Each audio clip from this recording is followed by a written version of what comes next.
In a few days from now, we are going to celebrate the festival of Diwali. Diwali, also called as Deepavali, is one of the most celebrated and important festivals of India. The name is derived from the Sanskrit word Deepavali, meaning row of lights. Avali means row and Deepa is light.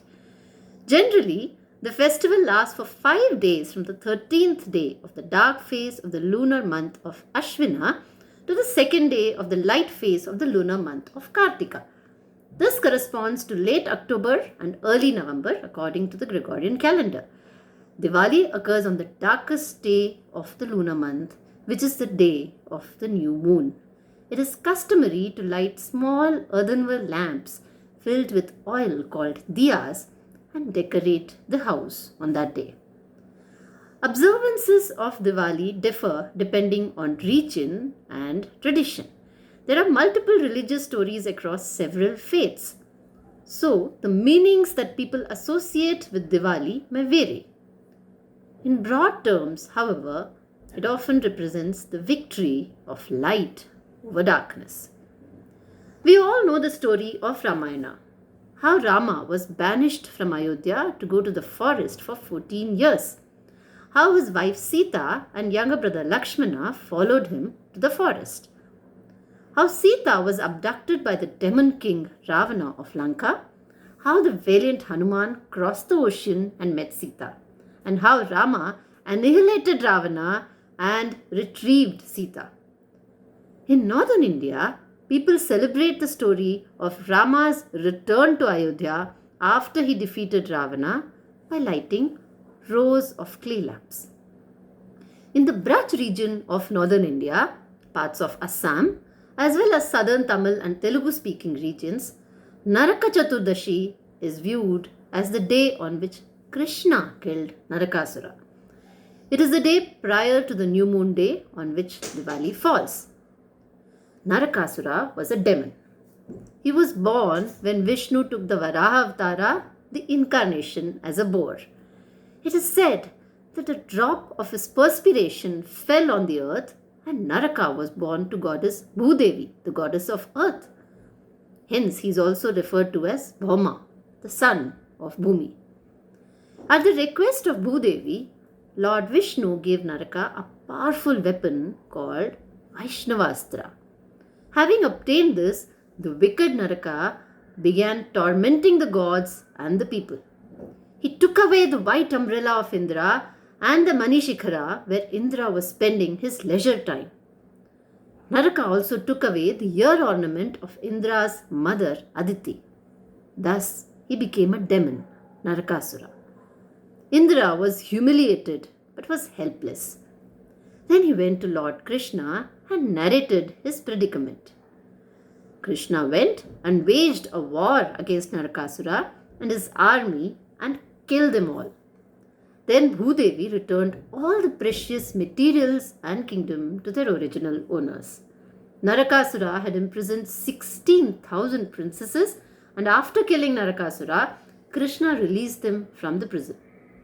Before his death, Narakasura confessed to Krishna that he had tormented people out of his own wickedness and ignorance. He expressed his repentance and requested that people should remember him one day in a year on Chaturdashi day, and it should be called Naraka Chaturdashi, and people should celebrate his death by bursting crackers. On that day, he would peep into the earth and feel happy if crackers are burst over the repentance he has expressed. Repentance is very, very powerful. So his wish was granted, and the tradition of bursting crackers came into vogue. In Western India, the festival marks the day that Lord Vishnu sent the demon king Bali to rule the netherworld. In the state of Gujarat, the fourth day of Diwali coincides with New Year's Day according to a Hindu calendar observed in that region.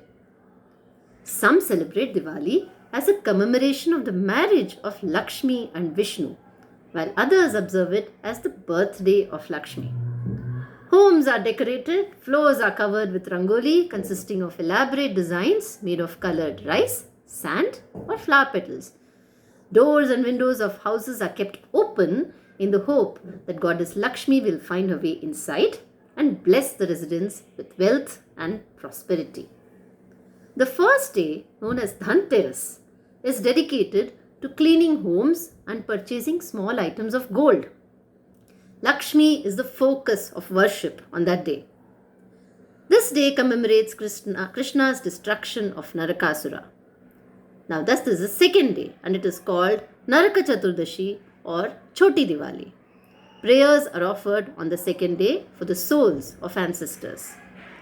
The third day is the day of Lakshmi Puja, when families seek blessings from Goddess Lakshmi to ensure their prosperity. They light diyas, candles and fireworks and visit temples. It's the main day of the Diwali festival. The fourth day, known as Govardhan Puja, Bali Pratipada or Annakut, commemorates Krishna's defeat of Indra, the king of the gods. It is also the first day of Kartika and the start of the new year in the Vikrama calendar. Merchants perform religious ceremonies and open new account books. The fifth day, called Bhai Dooj, Bhai Tika or Bhai Beej, celebrates the bond between brothers and sisters. On that day, sisters pray for the success and well-being of their brothers. Gambling, especially in the form of card games, is encouraged as a way of ensuring good luck in the coming year and in remembrance of the games of dice played by Shiva and Parvati on Mount Kailash or similar contests between Radha and Krishna. There are also other anecdotes. It is well known that the 5 Pandava brothers had been tricked into losing a bet in gambling, after which their Kaurava cousins banished them for 12 years. The Pandavas returned to Hastinapur on Kartika Amavasya as per the Hindu epic Mahabharata. As per another popular tradition, Diwali is celebrated as the day Goddess Lakshmi was born from Samudra Manthan, the churning of the cosmic ocean of milk by the gods and demons. On the night of Diwali, Lakshmi chose Vishnu as her husband and married him.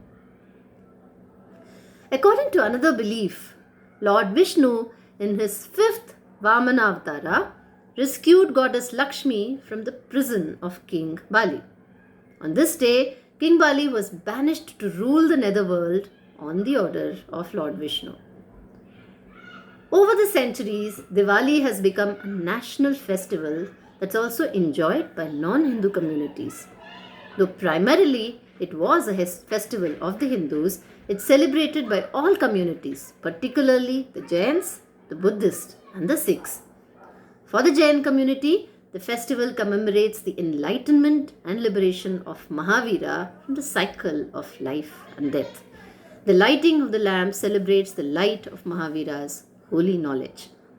Since the 18th century, Diwali has been celebrated in Sikhism as the time of Guru Har Gobind's return to Amritsar from captivity in Gwalior.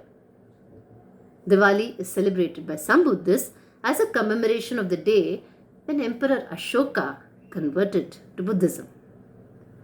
There are also other incidents related to Diwali. On the new moon day of Kartik, Maharshi Dayananda, founder of the Arya Samaj, attained nirvana. Legendary Hindu king Vikramaditya was crowned on Diwali. He is characterized as an ideal king known for his generosity, courage and patronage of scholars. As per the Kalikula sect of Shaktism, the day of incarnation of Kamalatmika, the last manifestation of goddess Mahakali, is celebrated as Kamalatmika Jayanti. It falls on the day of Dipavali.